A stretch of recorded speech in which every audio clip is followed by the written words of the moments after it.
bodybuilding is not a healthy sport. There's a lot you'd put your body through. Anabolic steroid use, cutting weight, bulking up weight. This is hard on your organs. The vast majority of bodybuilders say that exchange is worth it. I'm willing to borrow from my future for the gain today. Before I ever won an Olympia, I got really sick. I had this insane amount of inflammation. Even myself, I'm sure I was still ignorant to what I was doing at the time, but I knew that the more stress I would put on my body, the worse it would push me back. You put guardrails on the amount of risk that you were willing to take, but you still achieved the top spot in the world multiple times. There's only so much you can really learn about bodybuilding. Once you have good form, you get your protein in and you train hard. But to do that every day for 10 years, that's what makes it hard. You know, I was expecting you to give this laundry list of supplements, and you basically said, I had my nutrition dialed in, I was taking creatine and protein powders. The greatest longevity science and anti-aging experts now have come full circle. Sometimes you got to boil it back to just training hard, eating right, and doing consistently. Lots of people want to enjoy the view, but they don't want the climb. How did you keep that very myopic view of being the best bodybuilder from spilling over into every other aspect of your life? It's a great question. And I mean, the very nuanced answer, and the honest answer is a lot of it is probably like...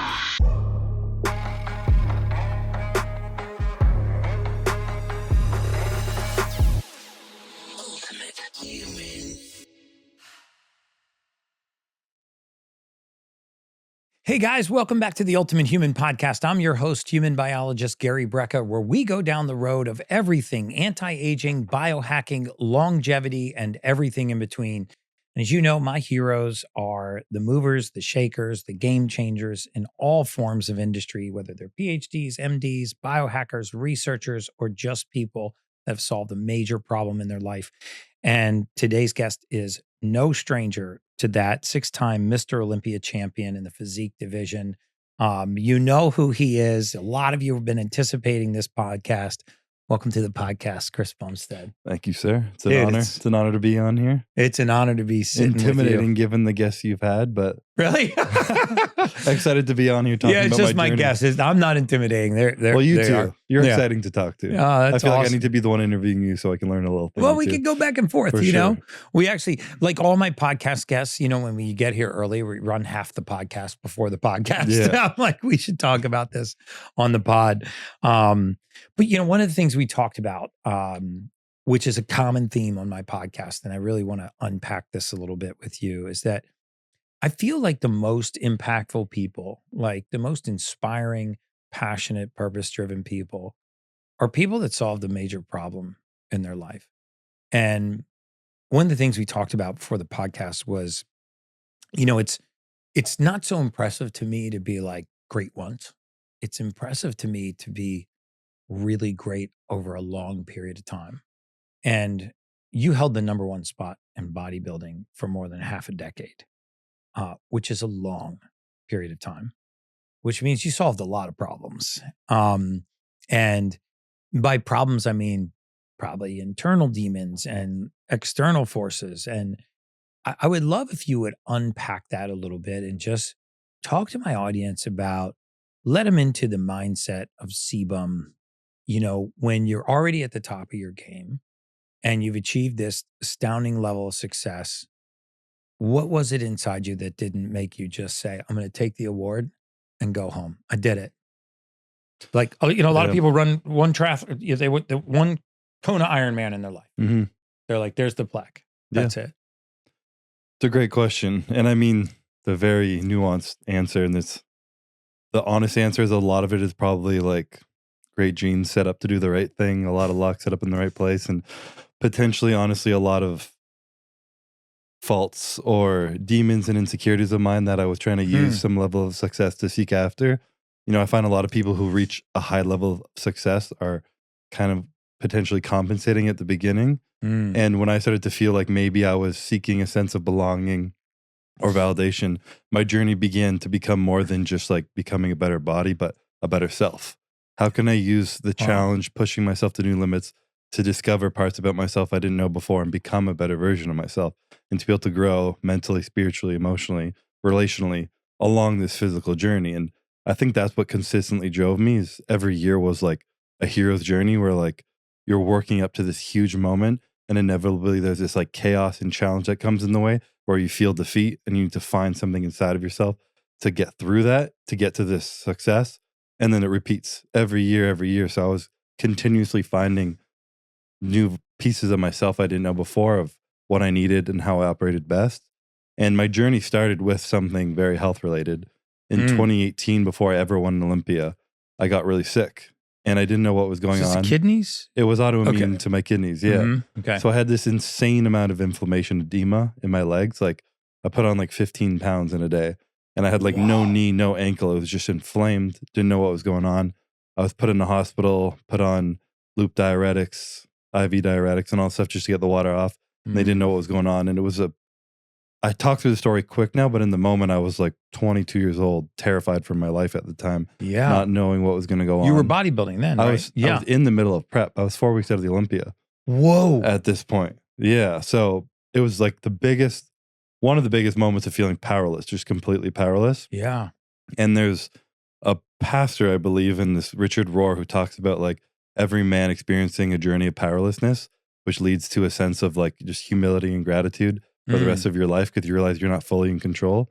There's so much you can do, but there's always a level beyond what you're capable of. So I think my journey starting with that really led to every moment of success and everything that I did win. It was like, yes, I did this, but there's so much out of my control that got me here. And there's so much out of my control that could take me from here. So it kept me with a sense of humility throughout my entire journey. And also what led to that was me knowing I need to approach things differently. Like there was a reason I got sick. And bodybuilding is not a healthy sport at all. There's a lot you'd put your body through. So me needing to manage what felt like it was just physical health. And then what I was learning, because it was an autoimmune thing, was a lot of stress, cortisol, mental stuff that I held into my life that was causing some kind of reaction in my body to not feel regulated and heal efficiently. So that was kind of how my journey started. And then every year from there was like, how can I just grow and become better? And my mission in life was to become the best version of myself internally and externally. And, you know, there's only so much you can really learn about bodybuilding. Once you have good form, you get your protein in and you train hard. What's beyond that? It's the mind. It's what's making you show up consistently. Yeah. Like someone could show up in my peak off season or in the peak of my prep and follow me for a day and do everything I did easily. It's not that hard. But to do that every day for 10 years, that's what makes it hard. So that's when it becomes a mental game. And, you know, you got to figure out the things that are driving you. And if those fade, why did they fade? The things that are holding you back, is it self-doubt, like minimizing beliefs, whatever it may be. And my journey was just this long journey of self-discovery more than anything. I think it's especially true from my perspective in something like bodybuilding, because I would imagine, and I've never been a bodybuilder, but I would imagine that it's a very lonely sport. Yeah. You know, because it's not a team sport. It's a very individual sport.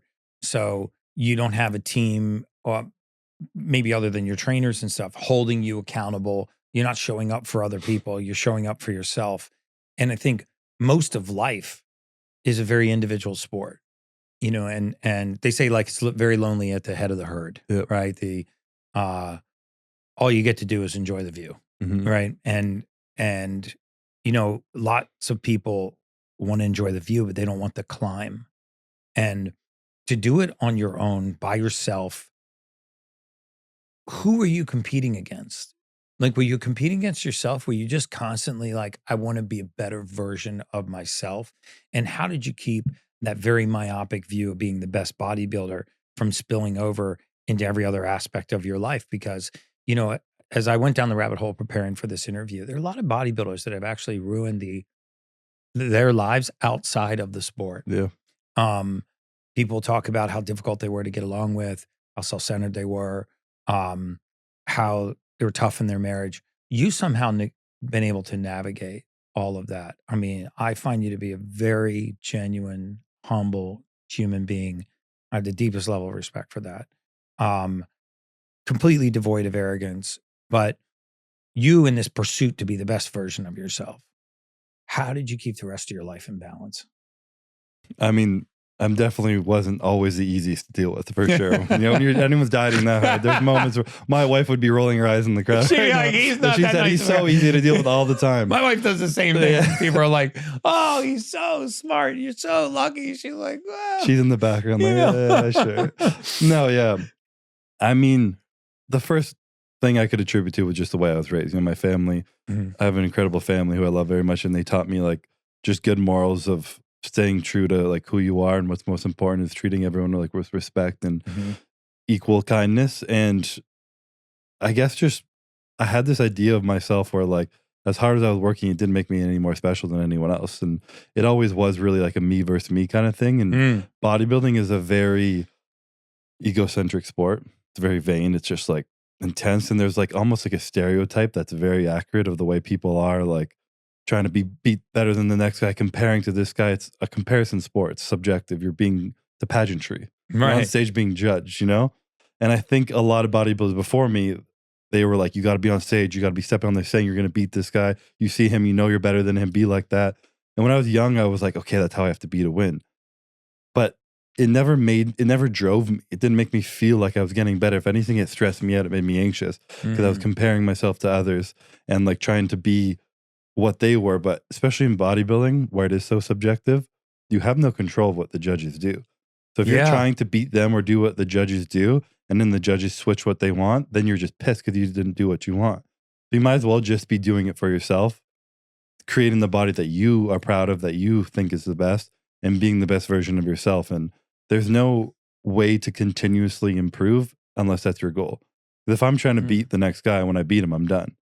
Then my motivation is gone. But if my goal is just best version of myself, that's limitless. It's just continuous progress of the journey that you love. And I think, I mean, that super popular saying, the man who loves walking walks farther than the man who loves the destination. You know, I loved bodybuilding, and I didn't just love working out and starving myself and eating 400 grams of protein. Right. You know? Yeah. You can't fall in love with that. Exactly. I loved seeing the direct results that came from it. You know, like there's few things in life that you have so much control over where you've put X amount of effort in, you'll get X amount of result. The gym is one of the things, you know, business doesn't work, relationship doesn't work like that. You don't know what's coming from it. But when you eat right and you train hard, you get the result. And when you put yourself in the difficult situations, you're forced to be in a place to grow mentally. And I love that aspect of bodybuilding. So there were times where I didn't necessarily, or plenty of times where I had self-doubt, where I didn't want to show up to the gym and work out. I didn't want to train hard, but I knew how much I loved the end result. And I knew when I consistently did it, the person it made me become. So I continued to push myself more and more. And every year it was really, you know, I was, I guess, blessed to have a mindset where I was just looking at what was right in front of me. Yeah. You know, I had plenty of years of obstacles, like an injury, X amount of weeks at the Olympia, where I was like, there's no way. I tore my lat 1 year, 8 weeks at the Olympia. Well, like, that's there's no way I'm going to be able to compete. Yeah. All I could do was, okay, well, what can I do today? You know, I was in Canada, a deal was there. I was like, I need some PRP tomorrow. Now I'm flying home, you know? Yeah. I got that done. The next day was like, I can't train upper body. I can go train legs. I train legs every day. Okay, well, I'll train them every other day because I need to do something. And just progressively doing it one day at a time, focusing on what was in my control. And you still won that year. And I still won that year, yeah. Wow.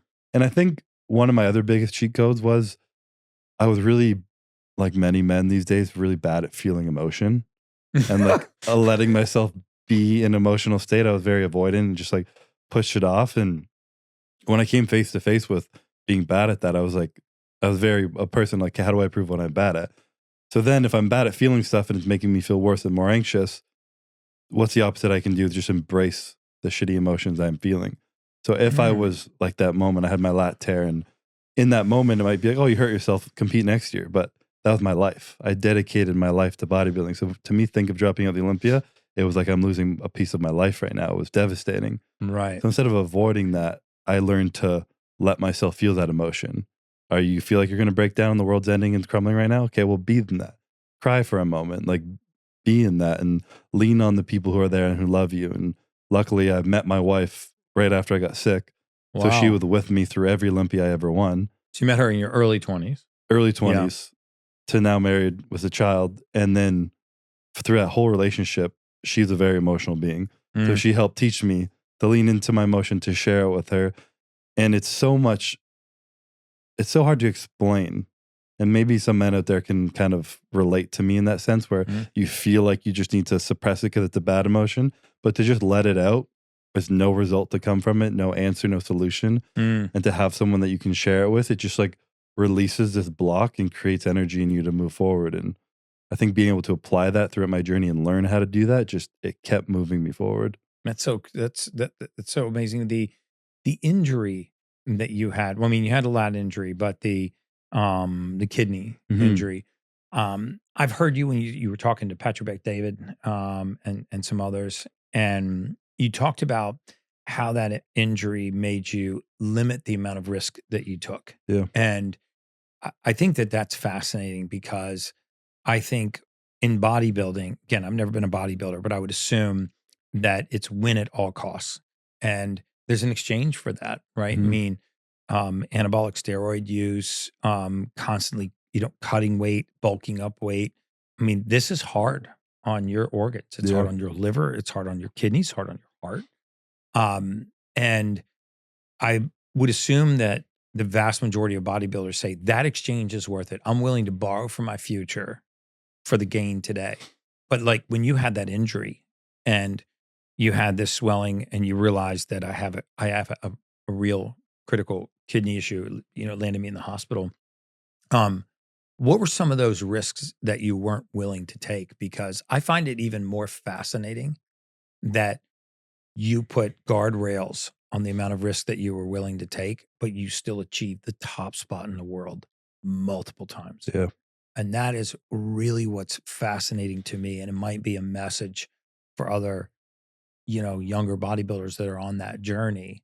That yes, it is about the gear that you're going to run, but it's also about the path that you set for yourself. So talk a little bit about some of the guardrails that you set for yourself. For sure. Yeah. I mean, it's very important for any bodybuilder to understand using any level of PED is a serious health risk.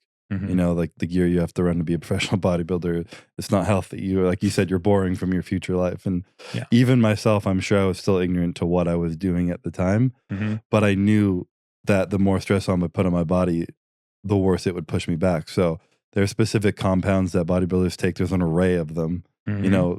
Bodybuilders have always been the guinea pig of Sure. Exactly. Yeah.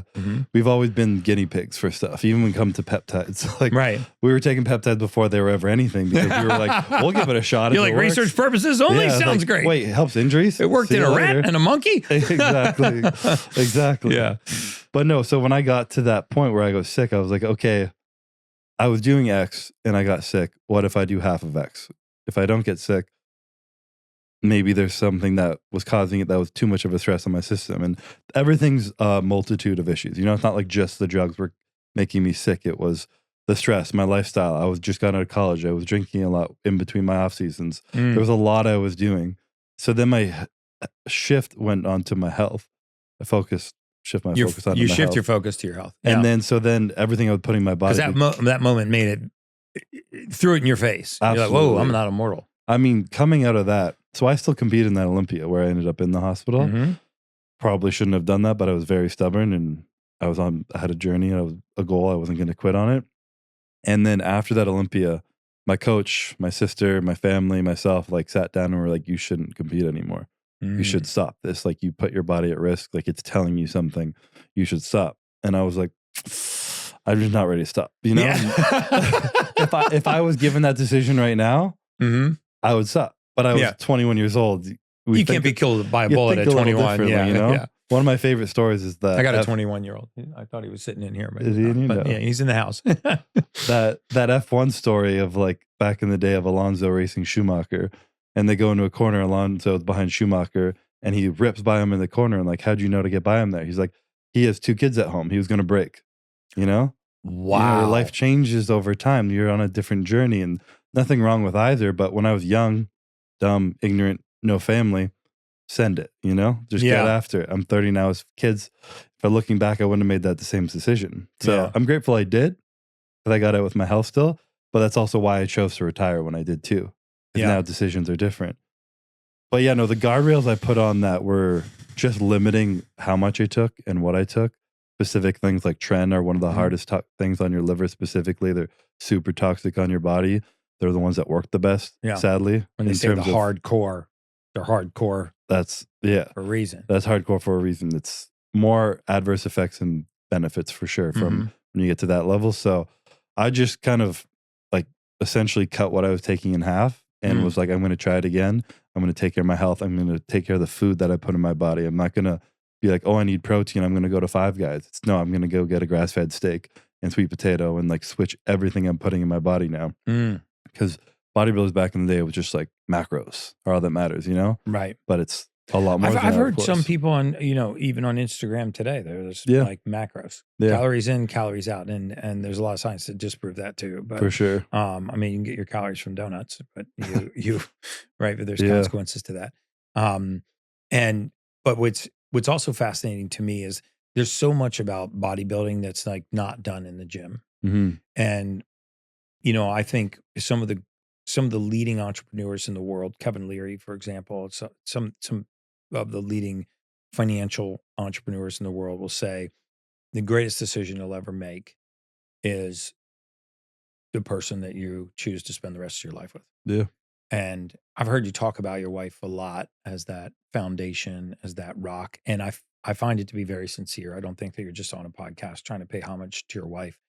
I think that, you know, when you're competing in a sport as lonely as bodybuilding, and you're sort of taking your family on the journey, whether they want to go or not, it has to take a very special person to constantly support you and be willing to make sacrifices on their side of the table. I find this area particularly fascinating because for me, I found a lot of like love and gratitude and foundation after I met my second wife, Sage. And we did all the things that you're not supposed to do, right? Moved in together, built a house together, started a business together, you know, combined our families. And I think maybe the greatest relationships are the ones that go through everything that's meant to tear you apart, but you're still together. And so I wonder if you just talk a little bit about, you know, what kind of foundation or strength you got from her. How important was that decision? Because I think men were weaker than we profess to be. For sure. And we're a lot more emotional creatures than we also let out. You know, we're taught to suppress our emotions and not show fear, not show gratitude. That's weakness. Not talk about our faith and not talk about our family relationships. But you're very open about it. So how much of a support system did you have from her? And like, how did that matter so much to your career? You think you would have made it 6 times in a row? Not bad for her. If you know me, you know I'm a huge believer in the benefits of hydrogen water. H2 Tab delivers cost-effective portable tablets that generate ultra-clean molecular hydrogen at 12 parts per million, one of the highest concentrations on the market. With over 1,300 published studies showing benefits of oxidative stress, energy, recovery, brain function, and so much more, taking charge of your health has never been easier or more cost-effective. Just drop a tablet in water, let it dissolve, and drink it back. It's less than $1 a day, science-backed and part of my daily routine. I never travel without this, and it is my favorite biohack. Visit drinkhh2tab.com. That's drinkhh2tab.com and upgrade your hydration today. Now let's get back to the Ultimate Human podcast. I'm assuming she's watching this. If she's watching, you know, I think there's a difference between making it and then losing yourself along the way and still making it. And I think that makes all the difference. So if you ask if I would be successful without her, absolutely not. Could I have won some Olympias? Sure. But to me, success isn't just having some trophies on my shelf. It's, you know, finishing my career like proud of who I am, how I treated people, the relationship I built and kept along the way. Like that to me is success. When I go to sleep at night, it's not because of trophies. It's because of the peace I feel at my heart with my character, my relationships, and the love I have for my wife, and knowing that that is like my constant rock in life. And so what she has helped me with is beyond what I could really ever explain. And like you were saying, we're not the best at feeling or expressing emotion, but I think the more we hold things in, the bigger reaction they have within our body, whether from a scientific point of producing more cortisol or just physically feeling numb, you know? And I was definitely someone who would numb things out. And in one of my Olympia speeches one year, something that I like learned from her was that if you numb the bad, you numb the good. So if you're trying to suppress everything, you're like putting yourself in this box of what you can feel. So you might be trying not to feel negative emotion, but you're putting a glass ceiling on the positive emotion you can feel too. Wow. You're just like this like numb being. So she really taught me to just open that box up and allow myself to be seen. You know, as humans, we're wired for connection, and you can't feel connected unless you're letting your genuine self be seen. Yeah. You know, to like, in a moment, I was just talking about this with Henry. We were like filming something, and I had my official wedding 2 weeks ago now. And you did? Yeah. We've been married, but we had the official wedding. Yeah, Sage and I got to do the same thing. We've been married for years, and we never actually had. Where did you celebrate? We were in Italy, Tuscany. Oh, dude, that's awesome. It's where our son's going to get married. Oh, that's awesome. Like Como. Yeah. Oh, yeah. And is that in Tuscany? No. Or that's, no. No, it's. Where's that? Sorry. Mid? South. Anyway, Italy's beautiful. My son got engaged there, and he's also going to get married there. And my wife for a while didn't want to tell people we were married because we hadn't had the ceremony. Yeah. And so you had it in Tuscany? Yeah. So was it like small family? Oh yeah, we had 8 people there. No. Yeah, it was my parents, siblings, her mom, siblings, and that was it. And our daughter. And your daughter, yeah. Yeah, and even in that small thing, there was this moment where like we had this live band playing music. It was an emotional day. We wrote our vows by hand in the morning, you know, like lots of stuff coming up, and they're playing this song, and I just like had tears coming to my eyes where I started crying because I was just so grateful for like the love that we were sharing the day that we were in. And I noticed myself just like, we're on one side of the table and there's only 6 people on the other side. And I just turned to her because like that was my safe place to like feel and be seen, and whatever like my true vulnerable self was, like I can share that with her, and I'm not alone in that. So like, even though with my closest family there, she's still my safest rock to be with. So I turned, and she was the only one who could see me cry, and she like knows who I am, and she like saw me, put a hand on me, didn't say anything, was just like there for me. And so that kind of like unspoken ability to be seen and unspoken connection and trust between us, like that's the kind of confidence that can instill you to be able to do anything. You know, you come home from a day and you're like, I'm fucking injured. I feel like shit, this happened. To like, how the fuck am I going to win another Olympia? Like why am I even doing this? You know, and to be able to share that with someone who knows you and sees you, and for them to be there for you in that moment, like to let that out, and then to get to the true thing that's unraveling. It's like, okay, what are you really dealing with? Why is this pain coming up? And to be able to process that, not alone. Yeah. That's what instills confidence. And to me, those are the kind of things that allows you not to win once, 2, 3, 4, 5, 6 times and become a better person along the way, not lose yourself on a journey of excellence. Yeah, that's so awesome, man, because you grew in mind, body, you grew in spirit, you know, you and I guess about 15 months ago, that's when God gave you the greatest blessing, right? Your daughter, my she's little 15 girl. months old. Yeah. Yeah. That had to be a material change. Did that factor into you retiring? Absolutely. It did. Yeah. So when my wife was like, I don't know, 4 or 5 months pregnant at my second last Olympia, and that was supposed to be my last. I was like ready to retire on that one, and that was the year I tore my lat, and just a lot of stuff felt like it was lining up for me to be done. It was your last one that you tore your lat? Second last one. Oh, second to last when one. I was, I planned to retire. Okay. And then from there were some things that I was going through internally, and I was just like, I want to finish on a little bit more of a positive note, you know, stepping away, not from fear, but from just a choice of power. But then like that same story of that guy, you know, breaking into the corner, it's like, okay, I have my family at home. I've had my success. When's enough? Yeah. You know, like. You never get that Tom Brady, Michael Jordan, I got one more in me. Of course. You know? Constantly. I think he did that 6 times. He did, yeah. And he crushed it. He did. He took another Super Bowl. But I don't think that itch fades. I'm sure I'll be like, I'm sure he'll be 80 years old. We'll be chilling and be like, oh, I could have done more, you know? Yeah. Well, but he wants to play in the Olympics now. So yeah. True. He actually, you know, interestingly, Tom reminds me a lot about you. He has a childlike fascination with performance and optimal health. You know, all of our discussions have always been centered around like, how can he take better care of himself? How can he sleep better? How can he perform better? So I find it fascinating with someone who's had a career like that too. Yeah. That's still trying to be the best off the field at what he does for, you know, for himself. But I had a daughter first too, Maddie. And that is a life-changing experience. You know, it's really kind of strange for me because the very first day that we brought her home, I kind of felt like it was a foreigner in my house. I was like, is somebody going to come pick this thing up? Like, is this like going to stay? You know? Yeah. And then it's terrifying. It's terrifying because there's no guidebook. Like, you don't know what to do. They're like, go home. Yeah. But then what's crazy is this whole, I get goosebumps telling this story. this was my first wife, Amy, the mother of my kids, who's an amazing person, still a very close friend of mine to this day. But was so astounding to me was, we bought this thing home, and I'm like, I feel like I'm going to break it. I don't know how to feed it. It's so small, So fragile. it's so fragile. And then, but something in her, she just knew what to do. I was like, where'd you get all this knowledge? Like, you've been reading books. Like, she's like my daughter would cry and she go, oh, she's gassy, or she needs to eat, or she wants me to come in and hold her. I'm like, how the hell do you know that?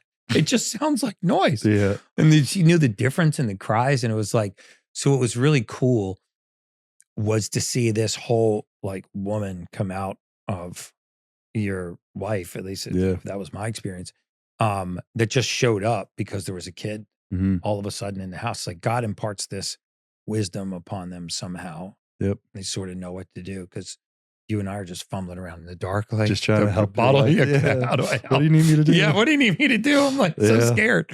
But now she's 15 months. She's pulling herself up on stuff, wreaking havoc, walking, running around. Yeah. Yeah. You have any advice having an older daughter than me? Some tips I need to know? Yeah, it's you're gonna cave and you're gonna melt. And there's my only parenting advice, and I've raised 3 kids. I have a 4th one now with Sage, that she had from previous marriage. My only advice is just incorporate your kids into your daily life. Like, do not stop your life and turn it all onto your kid. Like, we brought Madison to busy restaurants. We brought her out to eat. We traveled with her. Even in they had this, the coolest stroller at the time was called the Bugaboo. It's made out of aircraft aluminum. So like, I was a scientist. And like, oh, it's aircraft aluminum. It's so cool. And so we got one of these. But literally, we would go over to some of our friends' house and they'd be like, shh, the baby's sleeping. The door's closed. They got to go to exactly 6 o'clock. Yeah. And so we tiptoe around, and they wake them up exactly 5:30 in the morning. And we were like, oh, we brought our baby with us. It's not she in was the car. sleeping in the car. We brought it in the house.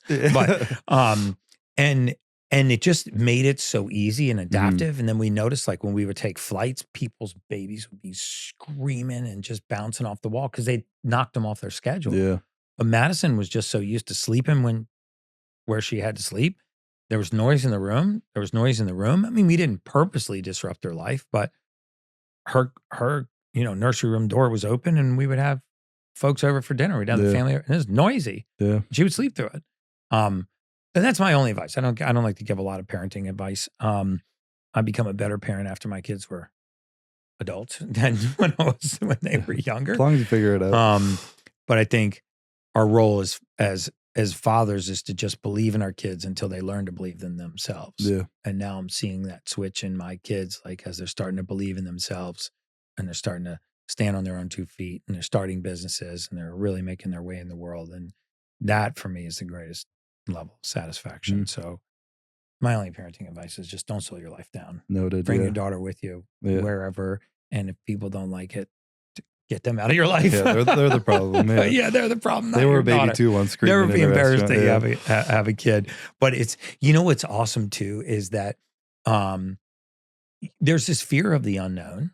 Like, am I parenting right? Am I raising them right? Am I doing the right thing? Am I being the right role model? But eventually, like, every stage gets better and better.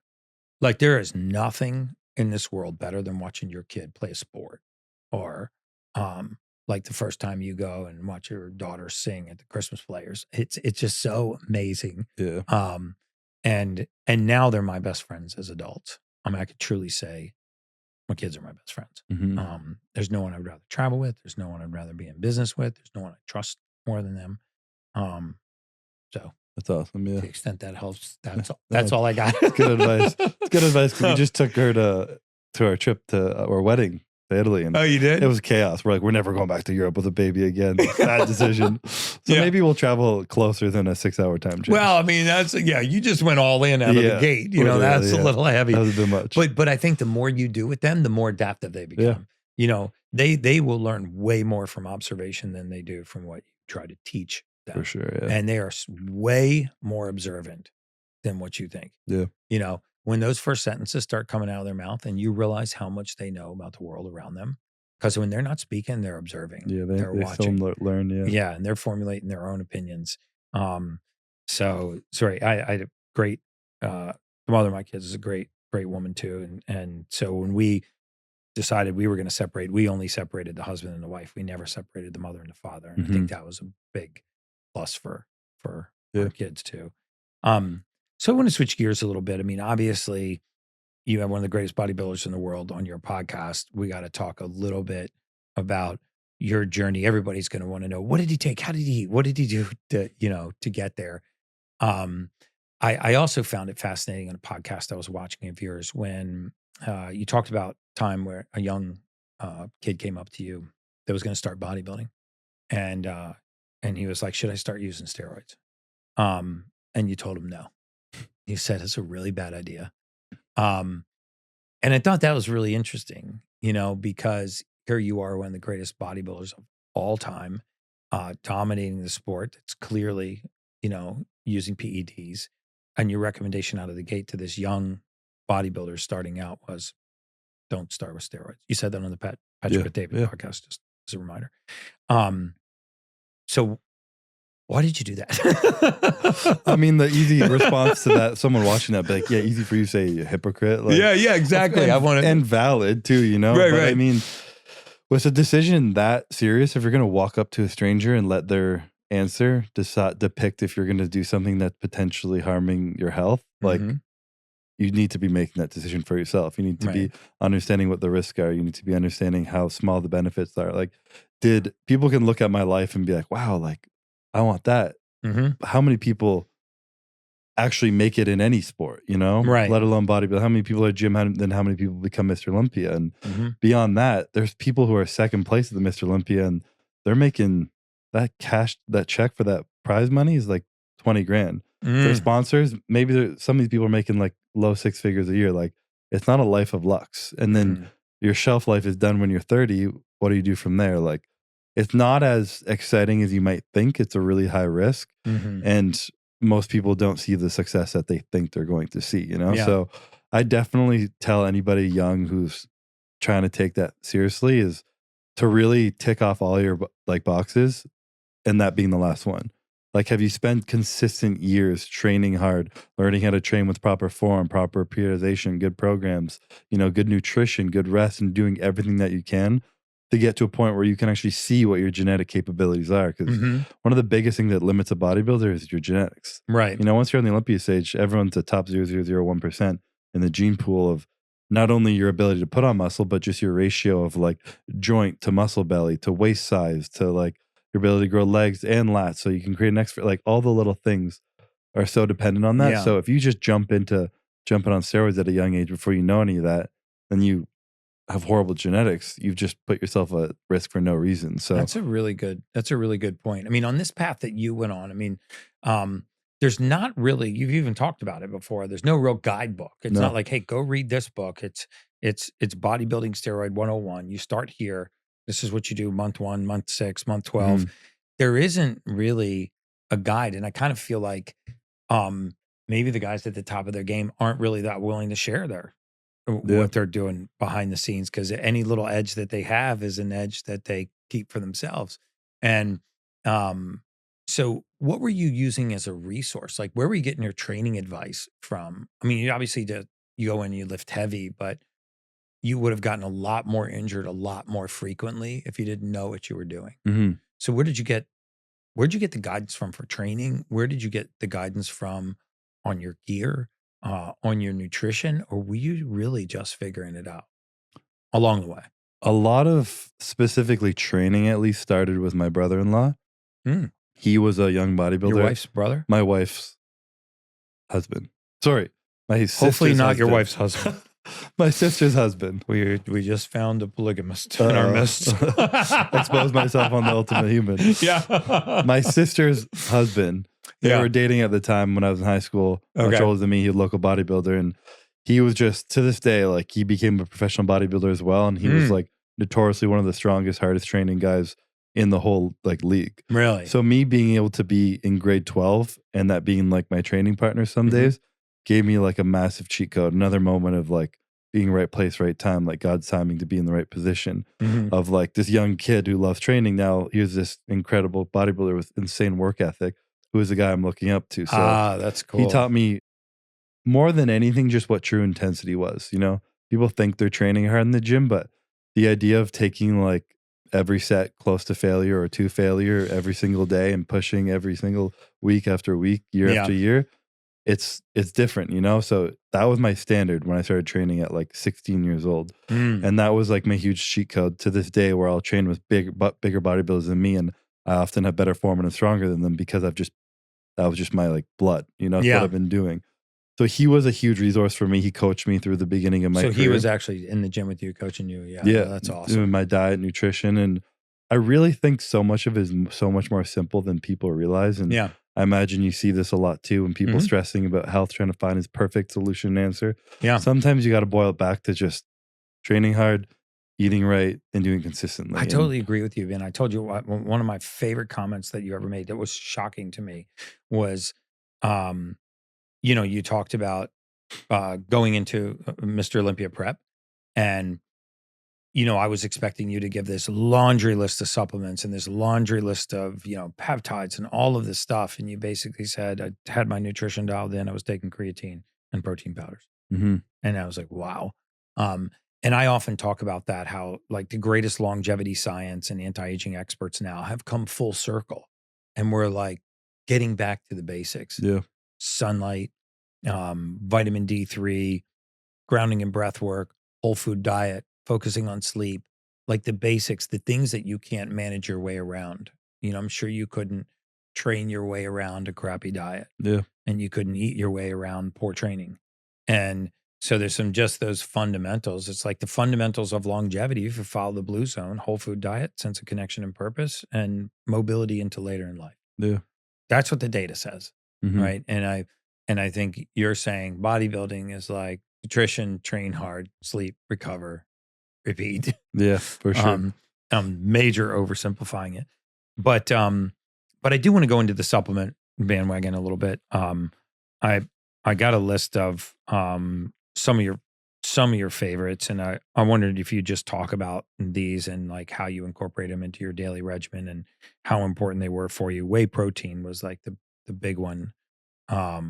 Was that your main, in addition to whole foods, was that your main other source of protein, trying to get to what, 200 grams of protein, 210 grams of protein? I mean, I would typically aim to get like at least 200 to 250 grams from whole foods of protein. Wow. And then I would stack on anywhere from 50 to 100 grams from protein shakes. But the goal was always whole food. But when you're eating 300 plus grams of protein, it's just a lot of food. Yeah. And especially like life is busy or whatever, you walk out of a gym, just being able to have that in your bag, mix it with water and go is, it's super simple and convenient. So that's probably, you know, hasn't been over 2 days I haven't taken protein powder in the last decade. Really? Yeah. I remember I had a very short stint as a triathlete, and I actually was the age group champion amateur for my age group in Florida. And I went so psycho that one year, biking, running, swimming, that I did the Chesapeake half Ironman, and I came home and I hung my bike up on the garage. And if I still had that garage, it would still be there. That was 18 years ago.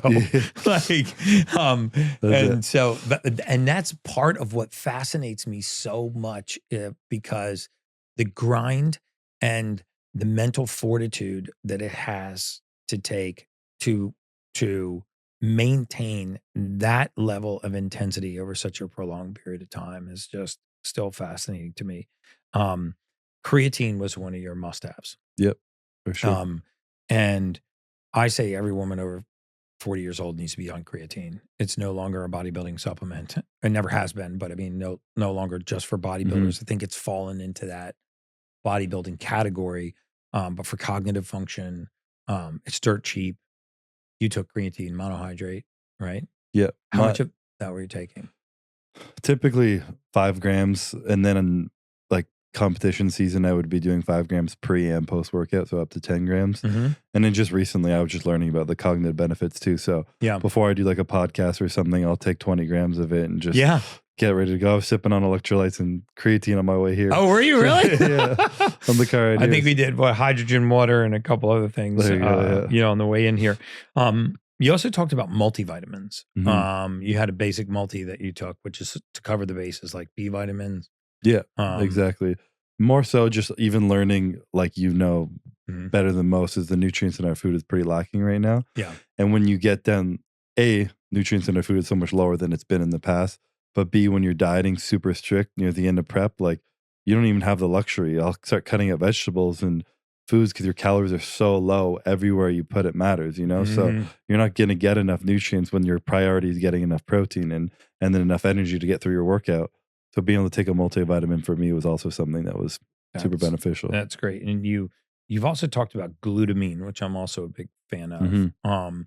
What were you taking the glutamine for? For my gut health Gut overall, health? yeah, I would throw that into pretty much every shake I had. I'd put like at least 10 grams into that. Listen, there's what I share on this podcast, and then there's what I share with my inner circle. If you've been following me for a while, you know how I hold nothing back here. But my VIP community, that's where the real magic happens. Picture this. You're struggling with energy crashes, brain fog, or just feeling like you're not operating at your peak and you don't know where to get real answers. But here's what really sets this apart. You're not just getting my insights. When I have incredible guests on the podcast, VIP members get to submit questions for a private podcast segment. So that world-renowned expert we just interviewed, you get exclusive access to their knowledge tailored to your specific situation. This section is under the private podcast section in the Ultimate Human community. And speaking of exclusive, you're getting my personal protocols, the exact tools I use for water fasting, gut optimization, and morning routines that have taken me decades to perfect. This isn't theory. This is what works in the real world. The community launches challenges throughout the year where you get direct access to me and my network of experts. It's like having a personal health advisory board for less than $100 a month. Your health is your wealth, and this investment pays dividends for life. Join the VIP community at theultimatehuman.com/VIP and step into your ultimate potential. Now let's get back to the Ultimate Human podcast.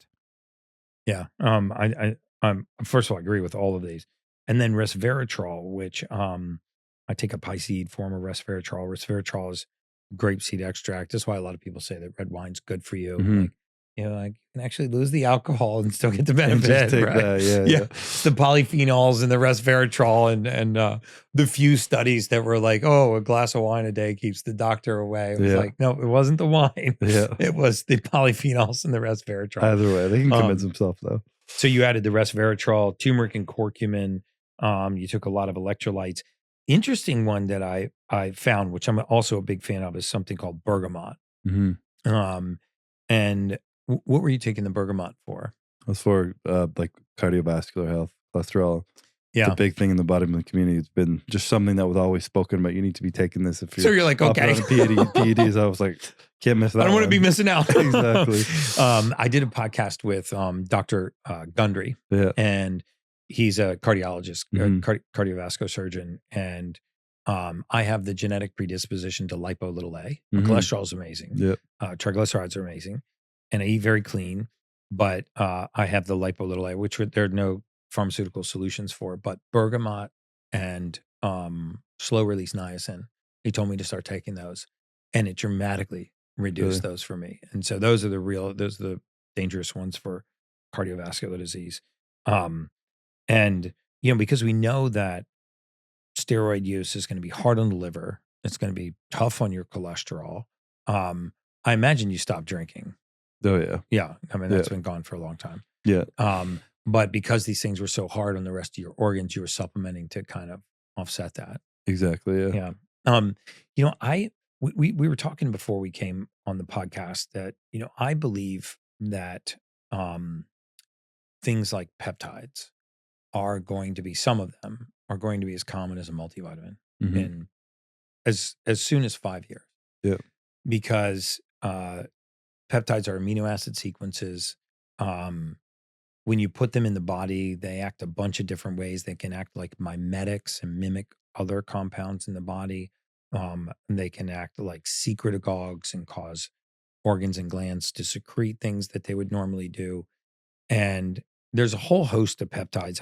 I actually wanted to go through some of them: tissue healing peptides, repair peptides. It's not a scientific dive into them. I'm just curious which ones you've used and supported. And in full disclosure, you and I are partners in a peptide manufacturer called Visalis Visalius Longevity Labs, and they manufacture peptides called Peptual. But this is not a commercial for Peptual.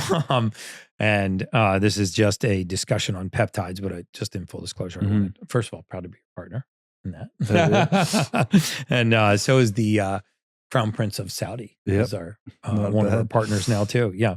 So if you want to have an extra 747 lying around, I know you tried to give one to Donald Trump. I'm also in the market for a private 747 if they have an extra one. I'm not sure I could afford to upkeep that thing. Yeah, no, exactly. We could accept a gift, but then actually not fill it with gas. Flip it, yeah. Yeah, but I'll just park it and put my friends on it and have a party.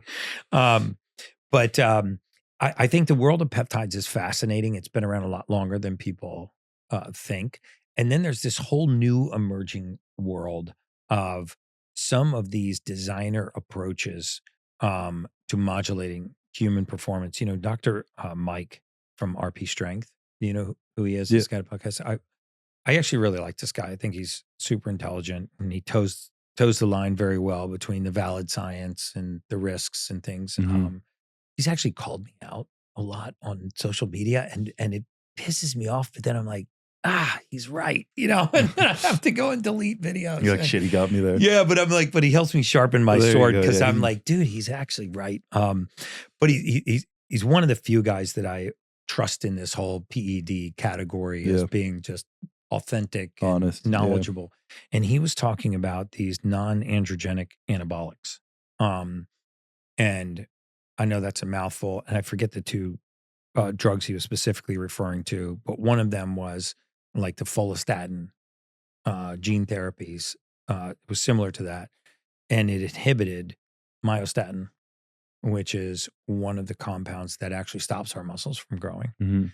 And he was hypothesizing that the whole era of steroids may very soon be going away because we can safely enhance and modulate the body's ability to grow massive amounts of muscle by harnessing our own innate genetics and our own innate ability to turn genes off that are inhibiting our ability to grow muscle. I mean, those areas of science are so fascinating to me. Like safer. Those are the same genes though that are inhibiting like cancer cells from growing too, are they not? Or yeah, I mean, I think they are. And I think that's where things get a little bit dicey. And I think as with any new therapy, there's obviously got to be the risks, but peptides, there's been enormous numbers of scripts written for these with very few adverse events. I think they fall into several major categories. I just wanted to run through some of them. For tissue repair, have you used BPC 157, TB 500? Yeah. You have. Those are, we say it'll be a multivitamin to the average person. No, they're a multivitamin to the average bodybuilder. Yeah. At least the last 5 years. They're like, oh, those are baby peptides. No, when I talk about injuries. Talking to me, IGFLR3. You know, literally. When I talk about injuries I've had throughout my career, there's few that I've gotten through where I've healed. Like, how'd you heal so fast? Where I wasn't taking those, spot injecting it right into my lat, my shoulder, or whatever it may be. I will tell you, anecdotally, I've seen miracles with these kinds of peptides, and can't recall adverse events except when people are online getting them from like Chinese pharmacies and whatnot. I think one of the reasons why we back this Visalius Longevity Labs is if you're going to stand behind peptides, they've got to be GMP certified, and you've got to know the source of them, and they have to be stability, sterility, potency tested. But BPC 157 is known for its anti-inflammatory properties. It's a gastric pentadecapeptide. It's actually synthesized from gastric juice. One of the things I have seen in tens of thousands of patients that came through our clinic system was significant improvements in gut healing and gut repair. I don't think we approached a single Crohn's patient or diverticulitis or a patient that had irritable bowel syndrome that our clinical team didn't think about BPC 157. Is that both injectable and oral, or just oral mainly for the gut? Oral, the interesting thing about BPC 157 is because it's synthesized from gastric juice, it's actually tolerated very well orally. You can do it through an intranasal spray.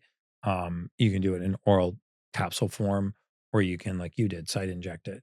So post-surgical repair, wound repair, gut permeability, especially in leaky gut, just fascinating accelerations. And it's kind of sad that these are not NSF certified, because you're only harnessing the body's ability to heal itself. Yeah.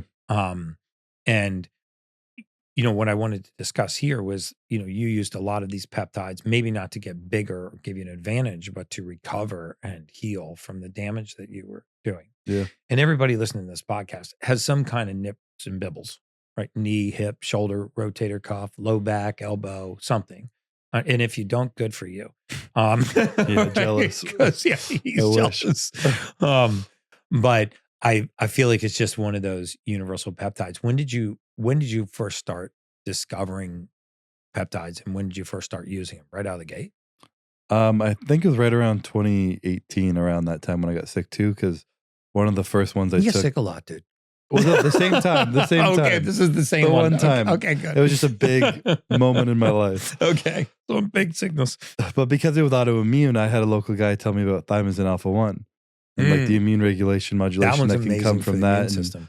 how like there was a lot of studies already at that point helping people with autoimmune prevent flare-ups and being able to just regulate the immune system, preventing it from attacking itself. And very true. so when I heard that, I was just like, I'll try anything. So when I bought into that, that's when I learned about the BPC and the TB as well. And you're never not injured as a professional bodybuilder somewhere. I gotta imagine. So you just start with that, and that's kind of what kicked off my journey.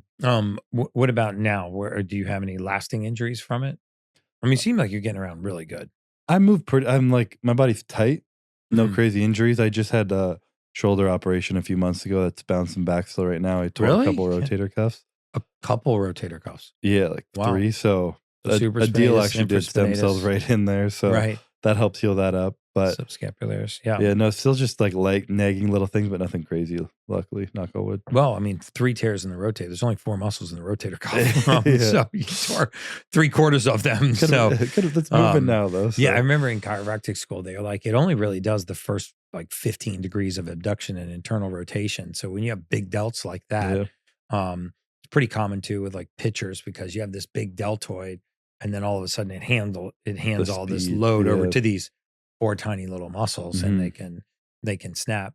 But you started talking about stem cells for a moment too. I'm a huge fan of stem cells. For a while, it was on the NFL Alumni Association's Athletica, and that organization is full of repetitive use injuries. And so most of them are not major traumatic injuries, just repetitive use, like what a bodybuilder would have, what every 50, 60-year-old man or woman is going to have. And stem cells, which contrary to popular belief are legal in the United States. You can do them into your joints. And there's some states like Florida now that I think you can do them intravenously. Yeah, I think as long as they're manufactured in Florida or something. Yeah. There's some guidelines still, but they're open now, Yeah. Pradeep, Dr. Pradeep, who also sits on our board at Viscius Longevity Labs. He was instrumental in kind of helping the legislation get through Florida. But I think that's important because now, for most of these treatments, people have to go to third world countries. And I don't have anything against Costa Rica or Medellin, Colombia, or Panama or Tijuana, Mexico. But I think if I were the FDA, I would say before I let everyone just leave the country and go into these foreign countries where we have no reach into there, maybe we should take a look at the safety profile on some of these. They bear a lot of risk too, because obviously they get misused like anything else. But how important would you rank peptides like TB500, BPC157, even your stem cell injections in your ability to have recovered? It's really hard to say, but I would say they were definitely a massive cheat code for my career, for me to be able to push for like I did for as long as I did, especially with an autoimmune condition and keeping my body's inflammation low and ability to recover. The kidney conditions was determined to be autoimmune. Yeah. Yeah. And where does that stand now? I mean, I haven't had a true flare up since that 2018 one, which is incredible. Get knock on wood, but changed my lifestyle a lot from that. Now that I'm retired, hoping it's only going to get better. But you still take the thymosin alpha?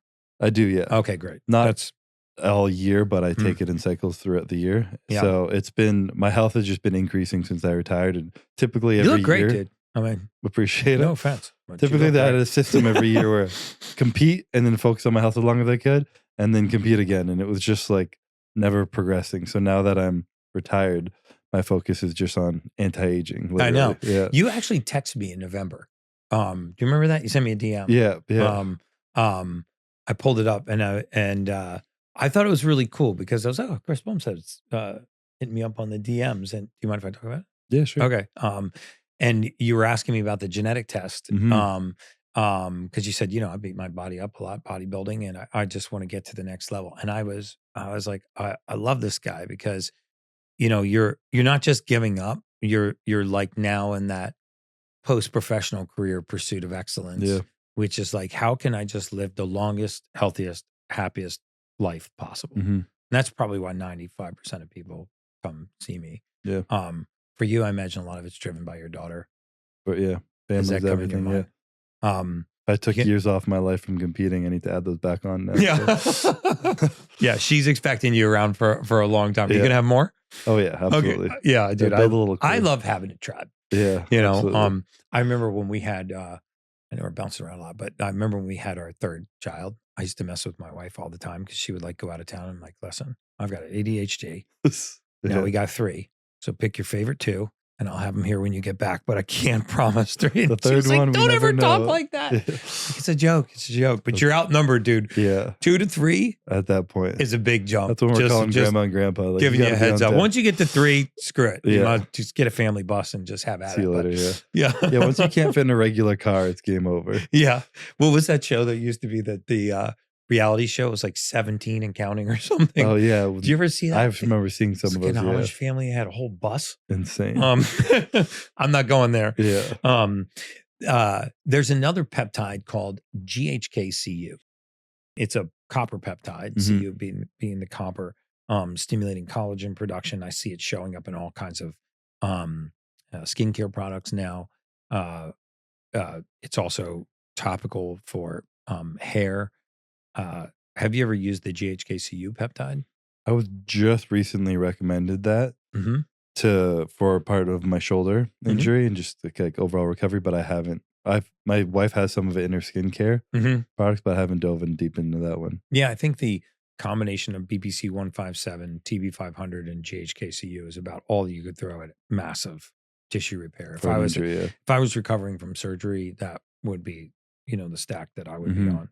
And then there's this whole category of fatty acid metabolizers, I won't say fat burners, but they help the body mobilize and metabolize fat, and growth hormone peptides. And I think here is where peptides have a potentially very special place in performance, maybe even bodybuilding, because we know that anytime you take something from outside the body and put it in, you're potentially reducing your body's ability to replace that on its own. Testosterone, for example, if you take it exogenously, you're going to reduce your own testicular production of that hormone.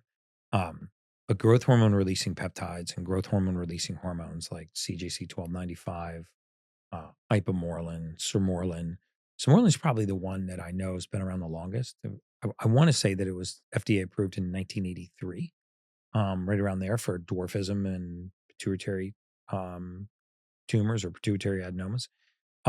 So we have a lot of data on these peptides. There's a prevailing wisdom that they're not safe, but they're amino acid chains. They've been around in most cases for decades. Voluminous amounts of people have taken them with very little side effects. And when I compare things like that to pharma, who has a tendency to attack these things and say they're for research purposes only, they only work in rats, but then you see mass populations of humans that have benefited from them.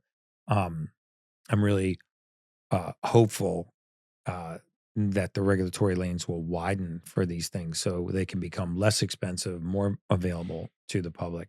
But have you used the growth hormone peptides? Those I have not. No. Okay, you just went straight to the real sauce. To the good stuff. Yeah, to the good stuff. Cut that out, please. So, yeah, what's really cool is if you can stimulate. I always say that no matter what anyone tells you, there's no better hormone than one the body produces on its own.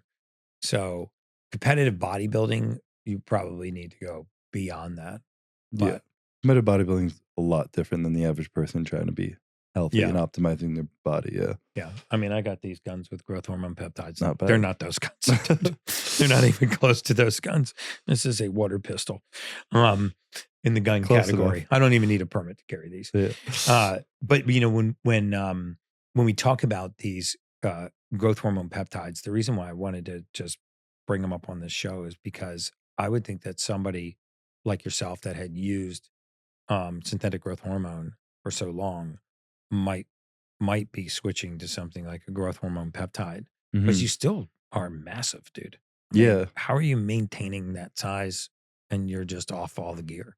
I mean, you'd be surprised what the body can do in terms once it's had something for a decade. Yeah. You know, muscle. You're not thinking yourself into guns. You got to be doing I'm something. just meditating now, and I keep it. I mean, I still train full tilt just without the boosts I used to have, but I've definitely been looking into these peptides, especially the growth hormone inducing ones, because I haven't taken growth hormone now in an extended period of time at all. And Yeah, I wanted to make sure my levels would come back naturally just as they were. So then I've been definitely looking into these peptides for the future.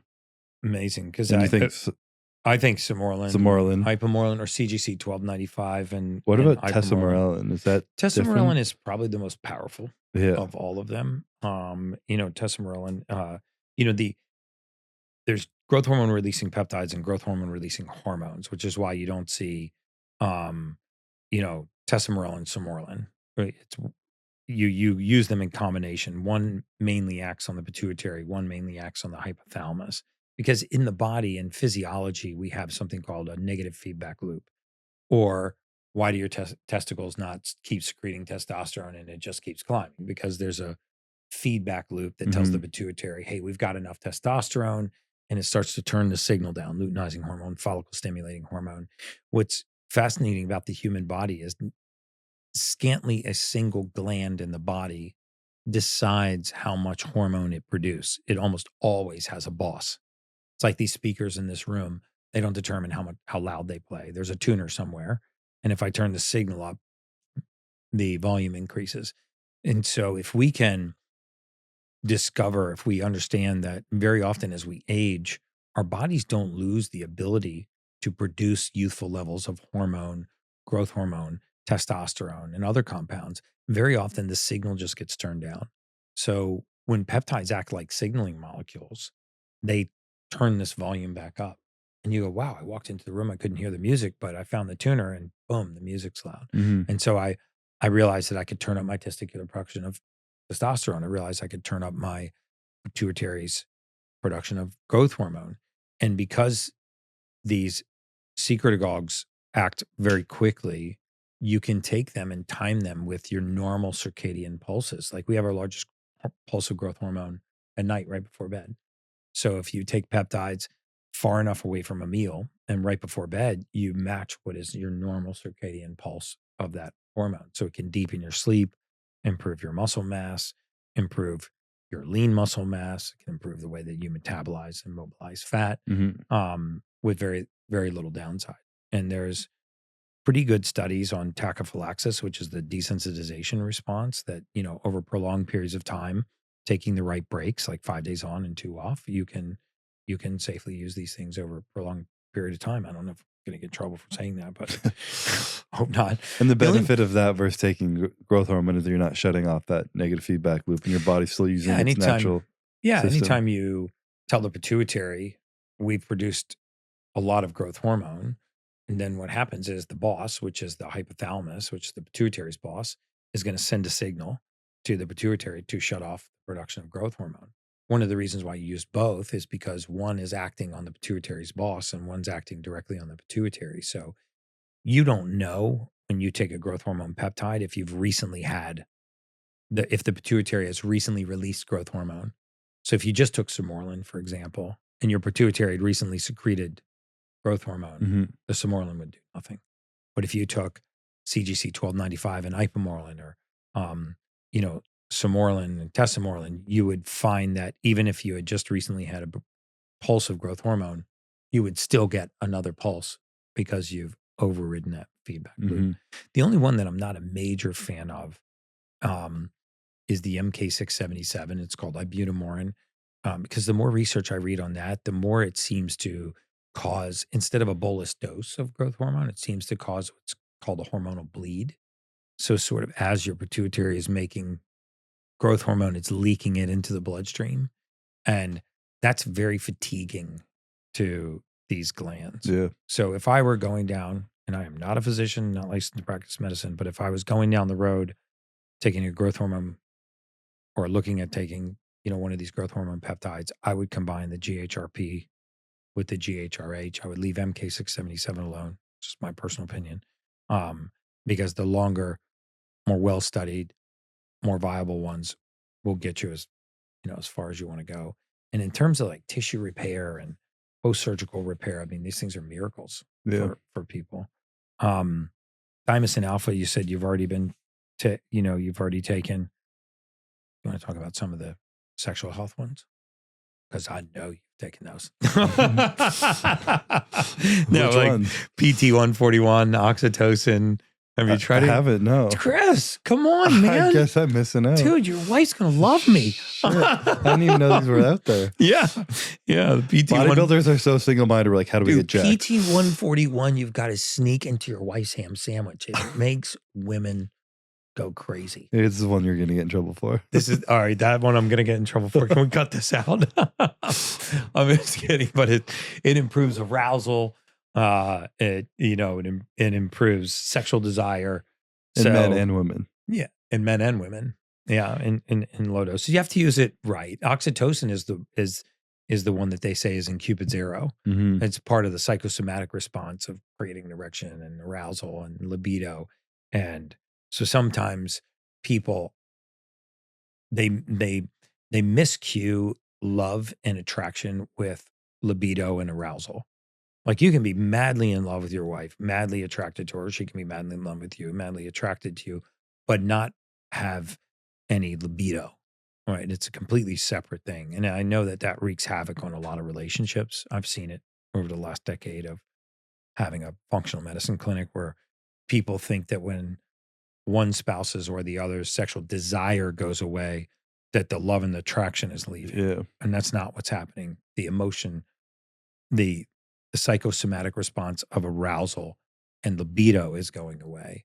And that's different. And a lot of times these can be brought back with PT141 or oxytocin. Oxytocin is often combined with tadalafil. And then at lunch, we were talking about some of the longevity peptides, which are epitalon, which is a telomerase lengthener. So I'm really surprised you haven't gone down this road. You tiptoed into it. But if you want protein to build lean muscle, but without the caloric impact or need to cut, you need Perfect Amino. It's pure essential amino acids, the building blocks of proteins, in a precise form and ratio that allows for near 100% utilization in building lean muscle and no caloric impact. So we build protein 6 times as much as whey, but without the excess body fat we normally get during bulking. This is the new era of protein supplementation, and it's real. If you want to build lean muscle without having to cut, you need Perfect Amino. Now let's get back to the Ultimate Human podcast. Tiptoed, yeah. It's been very like, okay, I'm injured. How do I fix it? Yeah. It was all based on I need. just came out of like the bubble of bodybuilding into the real world now. So yeah. Now I'm already talking to him about hydrogen baths and methylation. Stuff, yeah, we're going to turn you into the post Mr. Olympia superhuman. That's the goal. All right, we're going to go. I'm going to emulate your condo in my backyard. Yeah, it was funny. We were walking around. He's like, my wife would love this place. Like he and I have both have the same issue. We're not into watches or cars, but we're into biohacking stuff. Equally as expensive. Yeah. Oh no, it can definitely put a strain on your budget. So I want to bring this full circle for a moment and just get back to the post-professional career. I think there's so many things that you've done in your life that are applicable to anything: business, marriage, being an entrepreneur, starting a company. I mean, pushing yourself to the top of an industry, maintaining that spot for more than half a decade. There's no question that you have discipline. And for you, was that always more important than being motivated? Had to be a lot of days that you were not motivated. Yeah. How did you handle that? Did you just walk into the gym even if you felt like shit? Did you ever just look at the weights and go, fuck this? There were plenty. There were days where I would, before going to the gym, like have to put my shoe on and look down at my shoe and be like, I don't have the energy to bend down and put my shoe. How am I supposed to go like lift And were you 400 like pounds? aching Like, from the workout before? And either aching or just so exhausted. Like, you know, when you're 250 pounds eating 1,400 calories, doing an hour and a half of cardio and training for 2 hours a day, like there's nothing left in you, you know? Mm.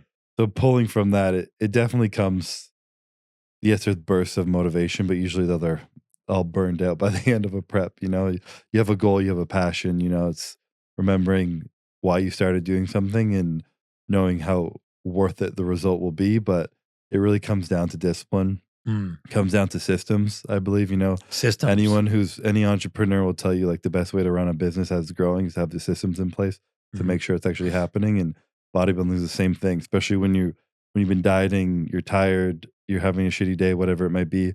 Having a system in place where you don't even have to think, it's just you're rolling forward through the day.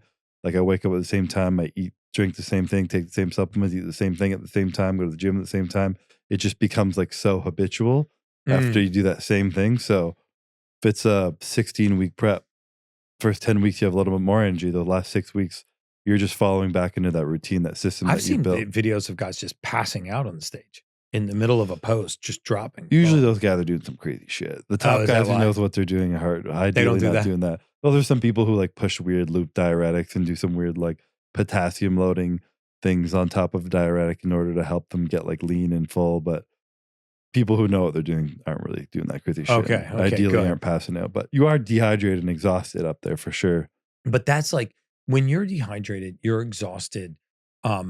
That's like that to me. That's like the mental sandpaper. It just never goes away. It's always just grinding on you, and it's like chronic pain almost. It just breaks the will of the strongest people. And I've seen it happen to family members of mine that would have like a serious back injury, and like this just strong, bold, vibrant person. In the beginning of the injury, they're like, I'm not letting this take me down. Pain's not going to stop me. And then, you know, the edge, that willpower goes from a 10 to a 7 to a 5 to a 3. And somehow you're still going into the gym at a 3. And when you would walk in there and just the monotony of doing, maybe it's different movements, but it's the same shit every day. That is a grind. You know, like they talk about the number of foul shots that Michael Jordan shot. They talk about the number of times that Kobe Bryant would show up to practice early and shoot foul shots. Foul shots has got to be the easiest thing for a professional basketball player to do, but to just show up and grind. And he talked about how he did the really, really, really boring things so he would still love the game. Yeah. I kind of understand that. But like purposely torturing himself mentally so that he'd never lose the love for the game. It's like when my kids started playing sports at a young age, I remember the coach would be like, the aggression's going to come, just get them to like it. Yeah. But so at some point you loved it, but at some point you had to hate it. Yeah. And those are the moments I want to talk about. Like when you walked in there spent, dehydrated, hungry, frustrated, and you had to pick up the same weight and do the same shit. Like, what was it that, where was did you have a why? Were you thinking about your family, or are you just like, this is what I do? I don't think there's a genuine, like, I'm looking for the trick. There's no trick. Because I want to write a book about it. that's the thing. That everybody is. Maybe there's not. I mean, there's if you're no honest trick about of like the thing to do. I think it's having the conscious awareness that it's a decision and that everyone has the ability to make that decision every single day. But what's going to separate you is the people who can make the tough decision and do the thing they don't want to do versus not. You know, everybody, no matter what you're doing, is going to have days where you don't want to do it. But what separates the people from who are successful and those who aren't are the ones who do it on the days they don't want to. You know, and I had plenty of days where I was in there and I didn't want to do it, but it was, like I was saying before, just getting through one moment at a time, one set at a time, one rep at a time. Like I'd literally be like, I'm going to finish this workout early. I don't have the energy for this, but I'm just going to do one more set. Then I finish that set and I'm like, all right, I'm just going to do one more set. And I get through a full workout just like that. And then you finish that workout and you realize how good you feel. And it's just remembering those small little wins. Yeah. Every single day, every little win that you can add up and stack in your mind before thinking, oh, I'm going to win the Olympia. It's like, oh, I finished my set. I got an extra rep that set. And being able to be proud of those wins, you know, those the little wins that nobody ever gets to see. Those moments where like you chose to do something that no one will ever know. Yeah. But you know it's moving you towards your goal.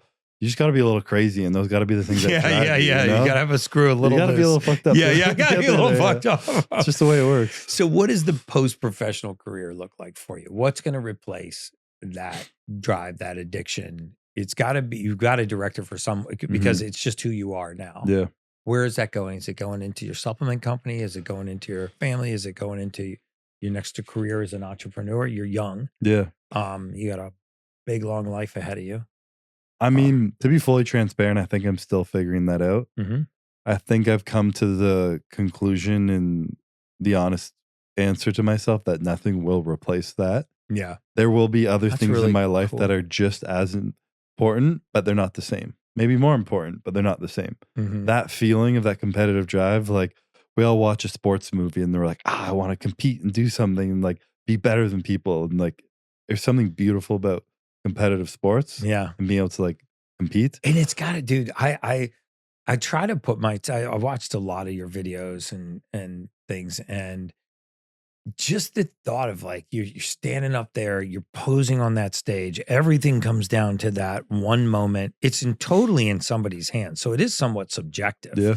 It's not objective. I mean, you could have beat someone and you might have lost. It's like boxing. There's 3 judges. Possible, yeah. And maybe they didn't count every punch that landed and you get robbed. I mean, the anxiety. And do you find out right away? Like, do you find out the day that you finished? Yeah, you're on stage. They tell you if you're all standing up there. They tell you, that's so. Yeah, they line you up terrifying. and they count down. And is that moment, like, as the countdown's going on and the announcer's reading that, there had to be the thought in your mind, maybe not this time. There definitely are. There were years, and near the end, I was truly like, I think one of the biggest things I learned mentally to do was to let go of that result, especially in that moment. The idea of being present is to let go of what you believe the future is going to be, let go of what the past was, and just be in the moment. And those are some of the most vivid, beautiful memories I have from competing, is standing on stage. They would call 5, 4, 3. And then they'd bring up the next 2 to stand there. Oh. And then the Olympia's like thing that they do is they call first place before second place, just so they have that moment to celebrate. And every single year, I remember they called me up, I'd pull there and I'd close my eyes and I would just like, I would turn, I would look at the Olympia stage. I'd see my family in the crowd. Not pass just out, like dude. I'm so anxious right now, dude. I'm so anxious. It was the most like human experience of just like presence. There was so much just like, you're just there. There's nothing going on in my mind. We talked about meditating in that theta state. It's like I learned how to access that on stage of just like, just whatever happened. I remembered what it took to get me there, and just standing there in that moment, like the most beautiful moment ever. I used to visualize every day doing cardio, that whole peak week leading up to that moment. Really? And I'd get chills and tears running down my eyes on the treadmill, just waiting for them to call my name. And really, when I was up there in the actual visualizing, moment, I was able to just be present, and it was incredible. That's the moment where I talk about like, I will never get that again. Yeah. And it's sad, but it's also why they were so beautiful, because they're so rare. You know, I have a very good friend of mine named Billy Davis. He's a 2-time Super Bowl champ. He went to this Super Bowl with the Cowboys. That tells you how long ago it was. And the Ravens. And I was asking him that same question. I'm like, dude, how as a professional athlete, you know, all of a sudden you start to gain some fame, you start to get some money. And yet you got to stay at the top of your career. Just the nightclubs and the women, and you're single and you're wealthy. People start to know who you are, and you're on the main stage. So I get it. You know, you went in and did this once, whatever, a prolonged period of time. And he described something very similar, just reminding me of it, to what you're describing. He said there was a moment, I never heard an athlete describe it like this. And it just became so crystal clear for me, and it made so much sense. I go, wow, get it. He goes, there was a moment, I'm getting goosebumps actually just talking about this story. And he said, I would break off the line. I'd be running down the side of the field. And he said, 70,000 people or something in a stadium all screaming, but I could hear one voice Like my hearing was so like alert. I could hear one voice going, "Go, Billy." And he goes, I could feel the ball get released. I knew it had just gotten released. I wasn't looking back at it, but I knew that it was in the air. Mhm. And he said, I could feel the defender coming across the field to like hit me. And I knew he wasn't coming to give me a kiss. Yeah. And so, and he would turn around, and right before he turned around to like grab the ball, he could tell that the trumpet player that was too close to the sideline was going to be right where he was going to go out, and he was going to get tackled and run right into that guy. And then the moment would happen, and it would happen so fast, and he would hit the trumpet player and he'd be blasting out the sideline. And he was like, that moment, that second, before the ball hit my hands, before the defender hit me, before I got knocked out of bounds, undescribable. Yeah. He's like, it was like the best buzz with the best orgasm, with the best night's sleep, with the best drug, with the best, he's like, it was just a cascade of emotion. He's like, I chased it like a rat to cheese. Yeah. They've done a lot of studies on like the flow I state. was like, wow. They're an athlete's ability to access that flow state where you can like shut off your conscious mind and access like everything your brain's capable of doing by being fully present like that. And Yeah. it's obviously more conducive in a athletic sport like that. Yeah. Versus just being able to enjoy them calling your name, but still it's like you said, there's but few the things in the same world thing, that feel like that. Everything you've done in your life is coming down to 1 second. Yeah. And the winner is bang. Mhm. I mean, that's just got to be amazing. Chris, it's been amazing having you on. Before I let any of my guests go, I have a private VIP group that these are my just most loyal followers. We're going to go into that private room because they have some questions for you. They're the ones that I tell who's going to be on the podcast before they come on the podcast. Yeah. So they have some really good questions for you. You got some big fans in there waiting for you. If you're interested in becoming a VIP, you can go over to theultimatehuman.com/VIP, sign up to be a VIP, and then you can have a private podcast with any of my podcast guests. But I wind down all of my podcasts by asking my guests the same question. And there's no right or wrong answer for this. But what does it mean to you to be an ultimate human? Damn. Like, I wish I'd prepped for that one. I guess to me, an ultimate human, I would say this thing about champion mentality, because the idea of being a champion is like the objective winning, but having the mentality is like the subjective being. So it's, to me, it's the ability to be the best version of yourself. It's not necessarily the best, but what the best you is. And that comes more so than just putting in the work, but taking the time to reflect on what your most important values are. You know, when you're young, maybe it's being jacked, making money. And then as you get old, like you need to be wise enough to reflect, have the introspection to see as that changes. And it becomes family and presence and gratitude and different things that it evolves. So I guess to me, the ultimate human is someone who is able to consistently reflect on what those values are and to actually work every day to be the best version of themselves within that. And also on top of that, I guess people who like do the hard shit, there's that person who can run 100 miles at 4 a.m. on a Tuesday, which isn't me, that's still hard. David Goggins, right. All this shit. Yeah. But a lot of what I've learned is the hard shit of what, like I talked about in the podcast, is like being vulnerable, having the courage to be seen in your relationship, to have a set a boundary with a parent who's having have a hard conversation with a child, doing those kind of hard things. Yeah. And being able to ask questions of yourself. Okay, what are my highest values? You can say out loud, my kids are the most important thing to me, but I'm a professional bodybuilder still. I won 6 Olympias, but I'm going for 7 because I selfishly just want more success. But it's sacrificing time with my family, stress at home, my ability for my daughter to play with me because I'm tired. Like being able to actually reflect internally and be honest enough with yourself if you're really living up to what you say is most important to you, and then having the courage to make the changes to do that. Yeah. And to continuously be that best version of yourself and smart enough to understand what that even is to yourself. Wow. I think that might be the best answer we've gotten, dude. I really do. I love that you have the courage to admit that you don't have all the answers. I mean, it might be the most humbling thing I've ever seen anybody do, because I think in your position, people look up to you and think he's got all the answers. Yeah. And I love that you're still just figuring it out. What your after professional life is going to be like. I think that's one of the most profound answers ever. If my audience wants to know more about you, where can they find you? Instagram is CBum. YouTube is Chris Bumstead. Okay. Not hard to find it. Google my name. People are good at the internet these days, you know? Well, you got 25 million people that know where to find you. So you're doing just fine for yourself. Appreciate it. Chris, this has been amazing. Thank you for having me on. For coming on. The privilege, and excited to learn lots more from you. Oh, we're about to start our journey too. For sure, yeah. We'll report back. Maybe we'll jump back on in a few months and see how it's going. Yeah. And until next time, guys, that's just science.